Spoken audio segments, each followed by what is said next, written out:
গতকাল থেকে খুব চাউমিন খেতে ইচ্ছা করছিল, তাই ভাবলাম আজকে চাউমিনটা বানিয়ে ফেলি। কিন্তু বানাতে গিয়ে দেখি চাউমিন বানানোর জন্য যেসব উপকরণ দরকার সেগুলোর কিছুই নেই। আমার খেতে ইচ্ছা করছিল এগ চাউমিন, কিন্তু এগ নেই। আর ভেজ চাউমিন কি বানাবো, ভেজও নেই। শুধু বাড়িতে পড়ে আছে পটেটো অর্থাৎ আলু।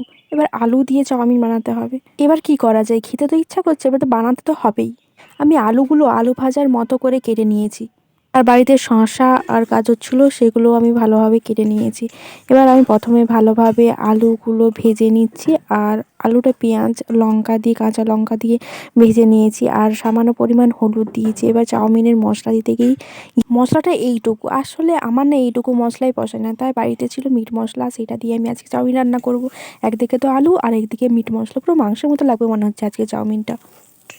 আলুটা ভালোভাবে ভেজে নেওয়ার পর আমি চাউমিনগুলো আগে থেকে সেদ্ধ করে রেখেছিলাম, সেই চাউমিনগুলো দিয়ে দিলাম। আর চাউমিনটা সেদ্ধ করার কিছু উপায় আছে। চাউমিনটা যখন সেদ্ধ করতে দেওয়া হয় তখন সামান্য পরিমাণ সাদা তেল দিলে চাউমিনটা ঝরঝরে হয়, যেটালো ভাবটা চলে যায়।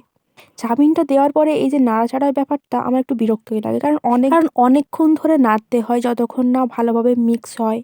আর একটু বেশিক্ষণ ধরে ভাজলে না টেস্টটাও অন্যরকম লাগে। তো আমি আজকে ডিম ছাড়া, এমনিতে ভেজ ছাড়া আমি আজকে আলু দিয়ে শুধু চাউমিন করলাম। আর উপরে শসা, গাজর ও পেঁয়াজ কুচিগুলো ভালোভাবে ছড়িয়ে দিলাম, যাতে মনে হয় যে যেন আমি কেনা চাউমিন খাচ্ছি। তো যাই হোক, এবার টেস্ট করার পালা। তো আমার খেতে না খুবই সুন্দর লেগেছে।